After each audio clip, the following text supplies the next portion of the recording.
Let's see now. Let's try one more time. And I'm Jeff Altman, the Big Game Hunter. And welcome to Career Coach Office Hours.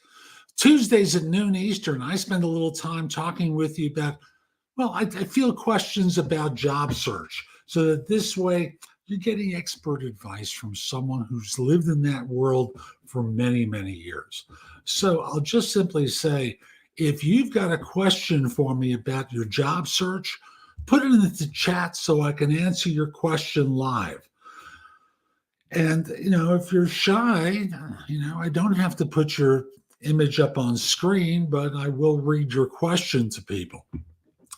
I'll also mention to you JobSearch.Community.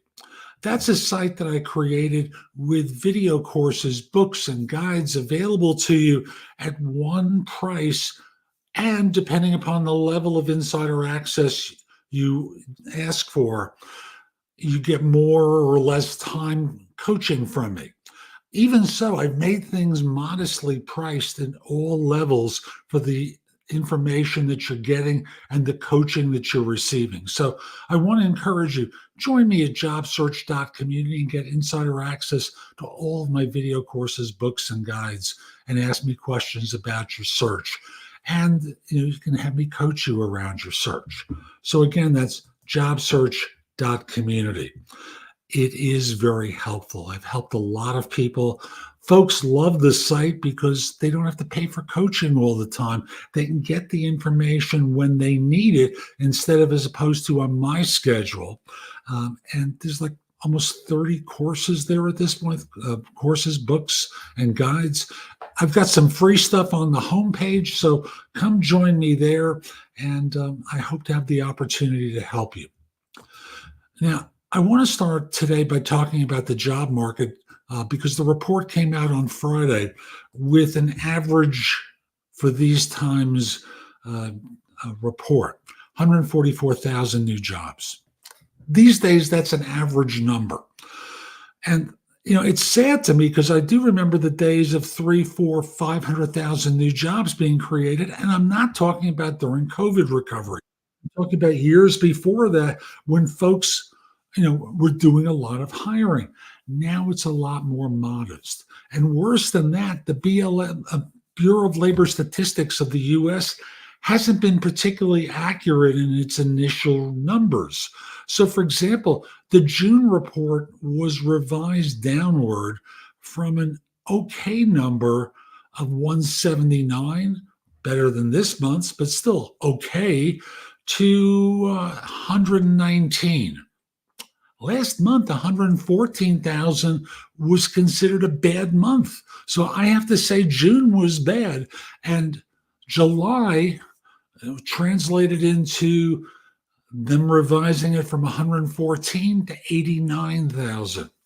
What it's telling me is the initial reports that are coming out aren't worth the data that it stored on the drive.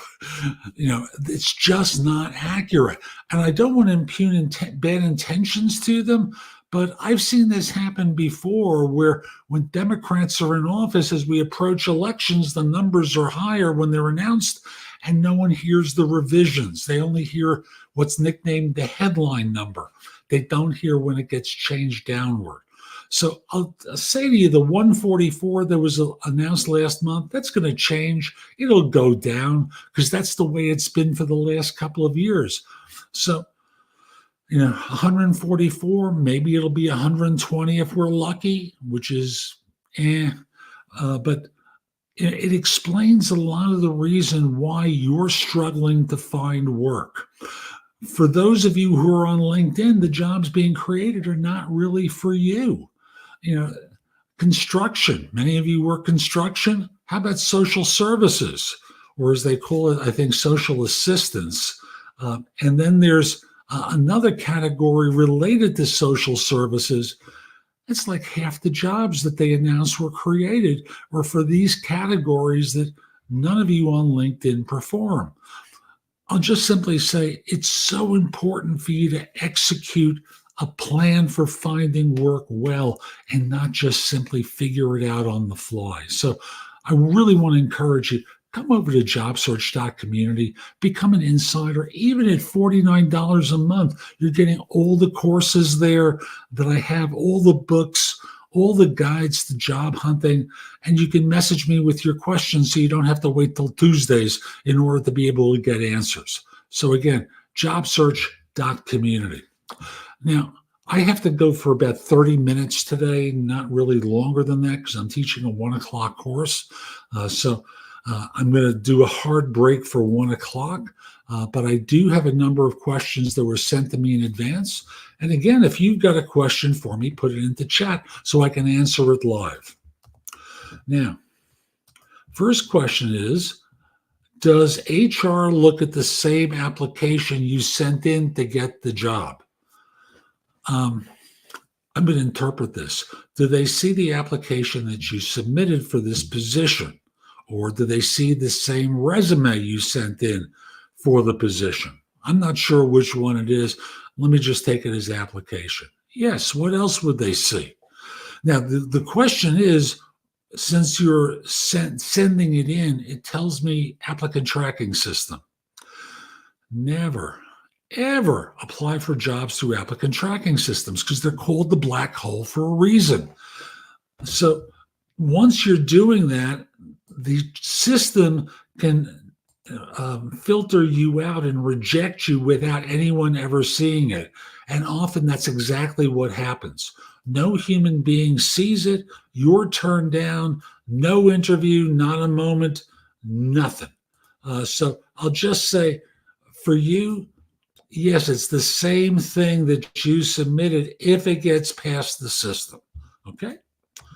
Let's go to the second question, which is, do you think it's important for job seekers to tailor their cover letters, resumes, and interviews to fit specific jobs? Yes. As I've said many times, the broken watch is right twice a day.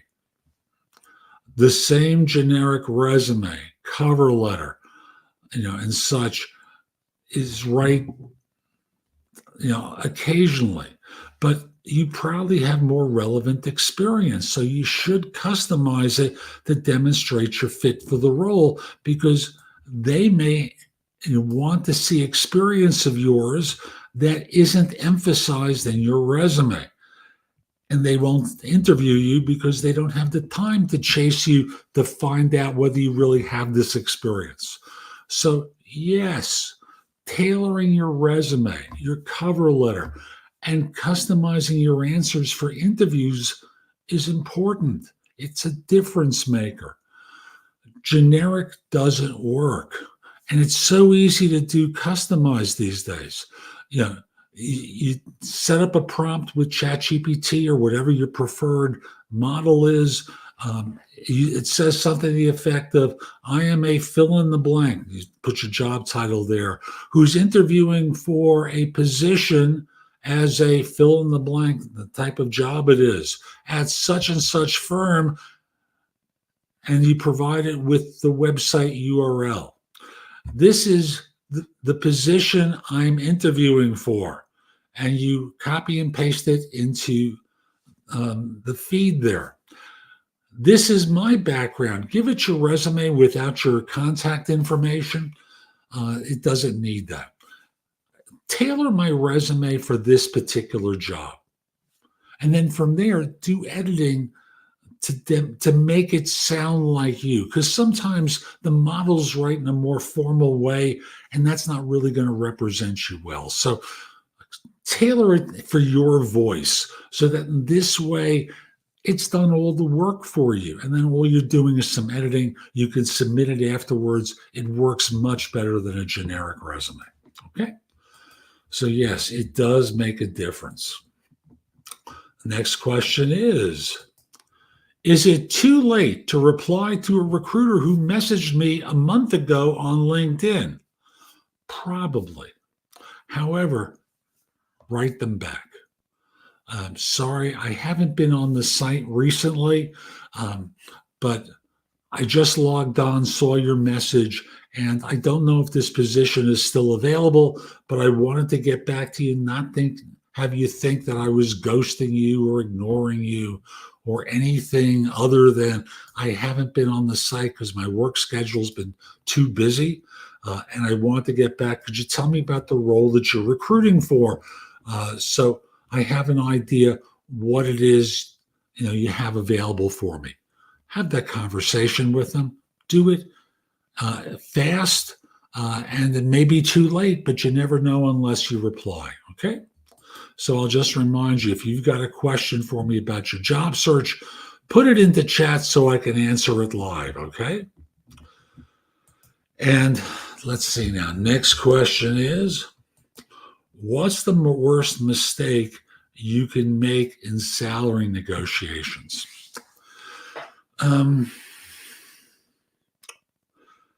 When they ask you how much you're looking for, being so specific and not giving yourself a chance to find out more about the role. Let me explain. The strategy I believe in when someone's interviewing for a job is, and you're asked about what you're looking for, is called defer and deflect. What do I mean? So how much are you looking for? Well, I'd like to answer your question, but I don't really know enough about the job except what I've read. Haven't met my future manager, gotten their input as to what my role and responsibilities will be, what the demands are, what the timeline's going to be, or the timetable is for my work. Haven't met my future colleagues, gotten a sense of the environment. I'm happy to answer the question. Could we do that after I know a little bit more? That's deferring. And by the way, what's the salary range for this role? And thus you're hearing it from them first, in which case, if they're talking about a big increase, you can go, yeah, I'm okay with that number, but I'm going to need to know more. And I'll just simply say, at the end of my conversation with the manager, I may be wanting more, and I may be willing to accept a little bit less, but I'd be happy to get back to you after I know more, but I need a number now. Yeah, I can give you a number now, but I just want you to understand I'm not committed to that number until I know more, because there's a lot I don't know, and I won't know until after the next round of interviews or after I meet the hiring manager and the team and such. And thus, that's the defer and deflect. The deflect being that part where you ask, and by the way, what is the range for this role? So that you can hear what they're budgeted for.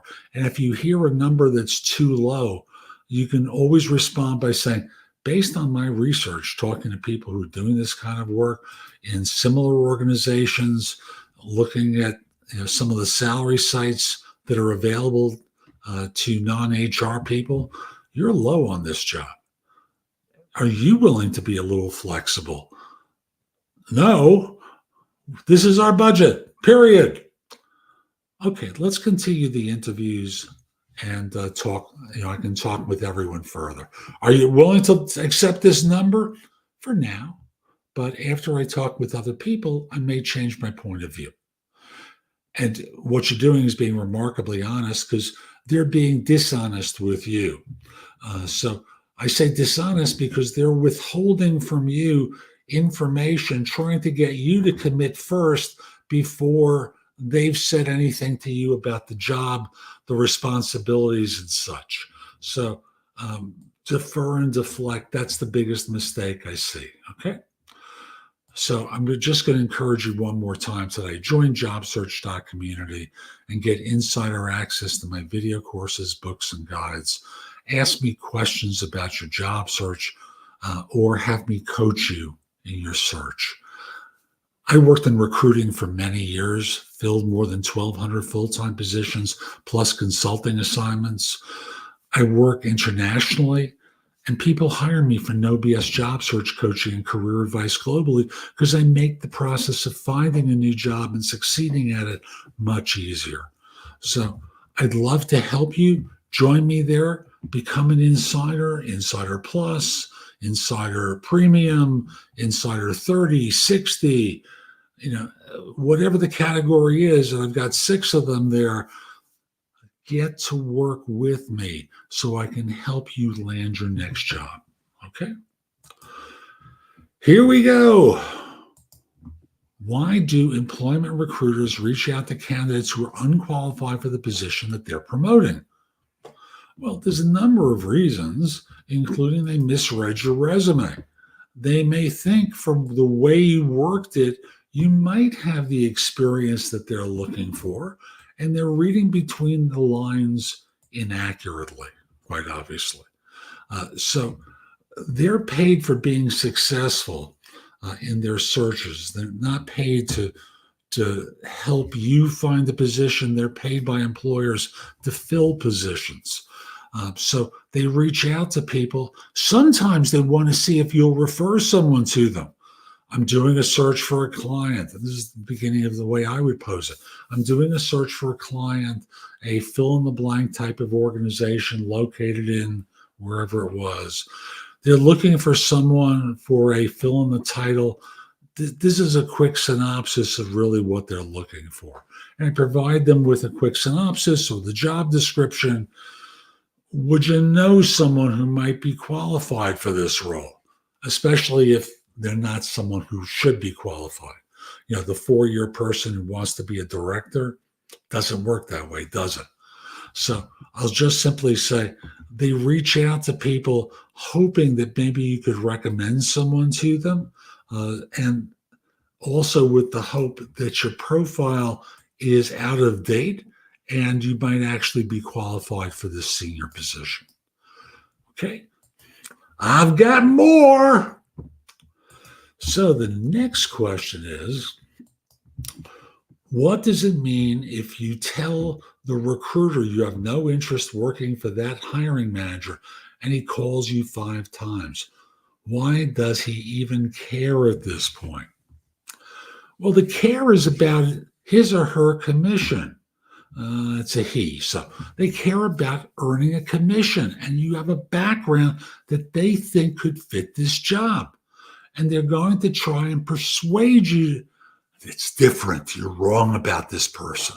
Oh, just go on the interview. You know, it can't hurt, right? You know, maybe you'll be pleasantly surprised, right? So they do it in order to encourage you to go on the interview so that they have a chance of, earning a commission. Remember, recruiters are commissioned people. And unless they fill a job, they don't make any money. You're on salary. They're not. So yes, when they earn a commission, it's a large check.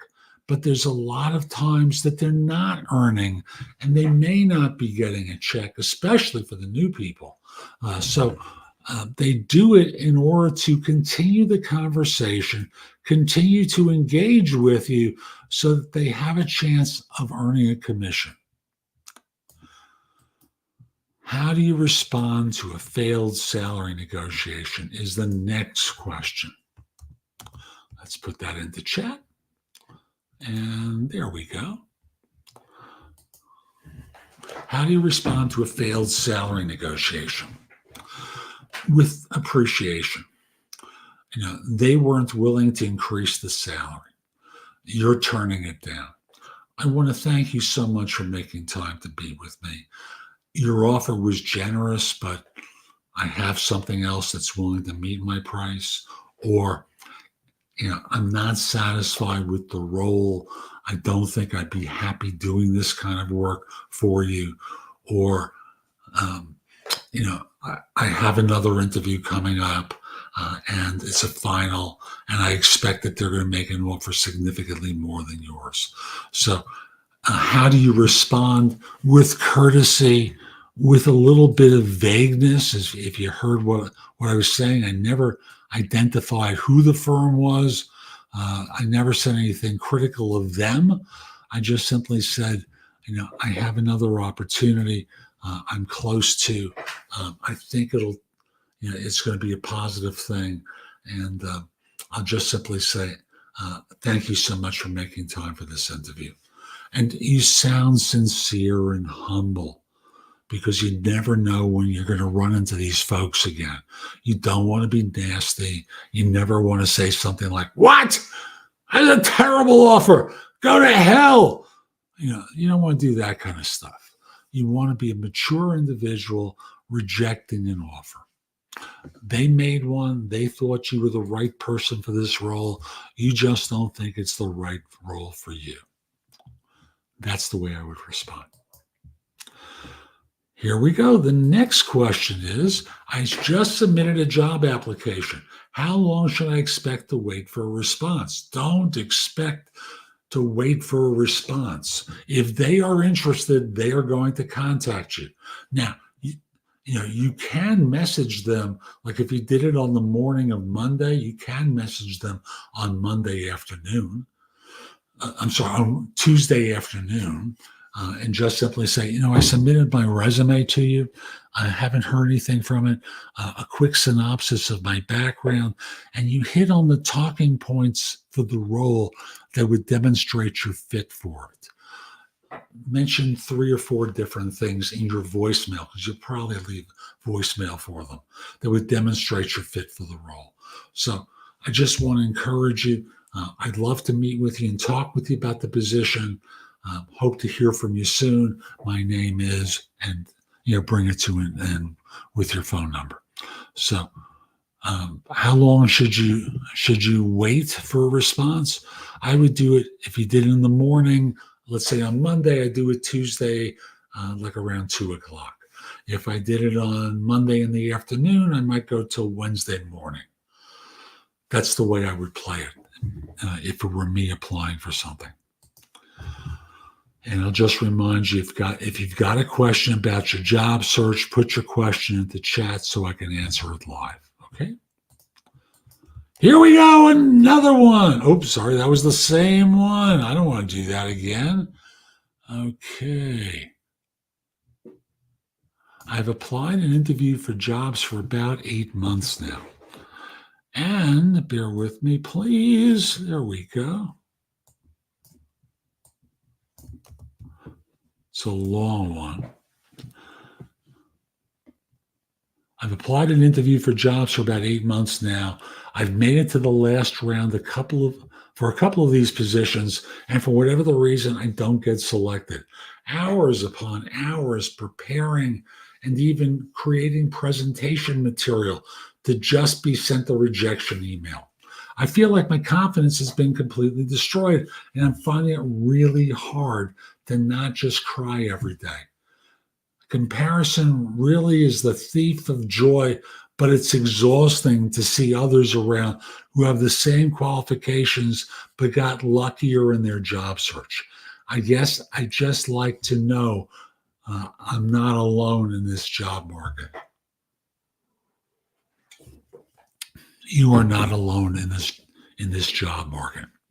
So many people are struggling. So many people are out of work and not landing and haven't landed for a long time.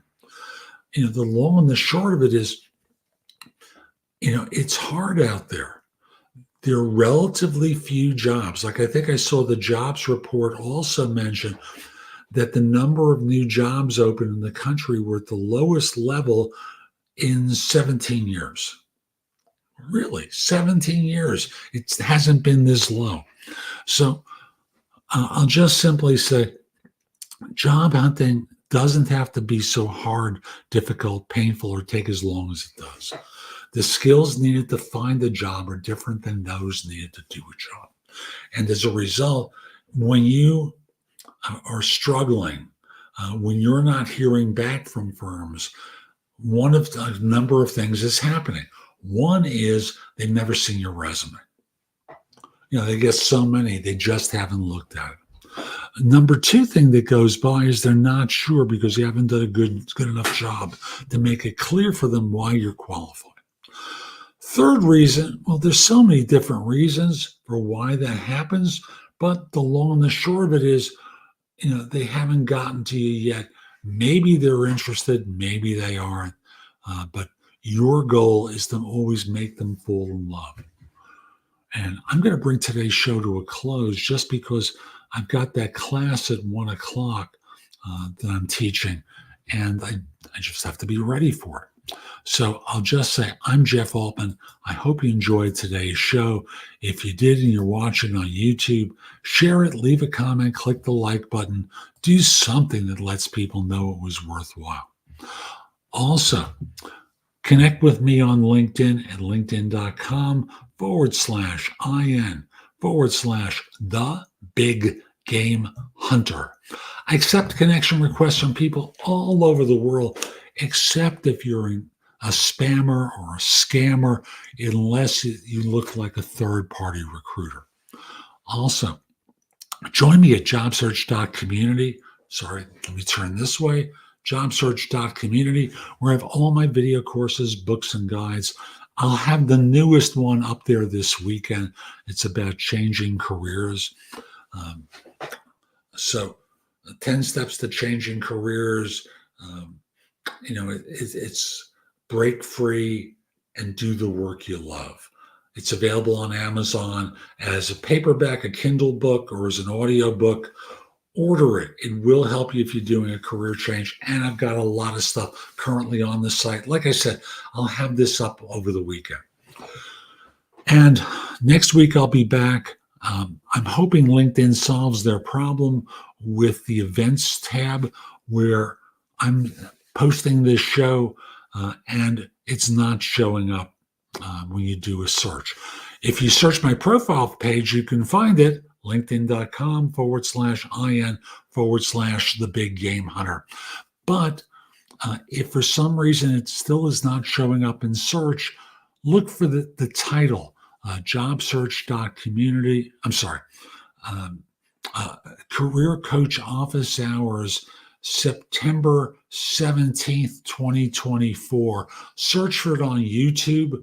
It'll be there. You can connect with me and send me your questions there. I hope you have a terrific day, and most importantly, be great. Take care.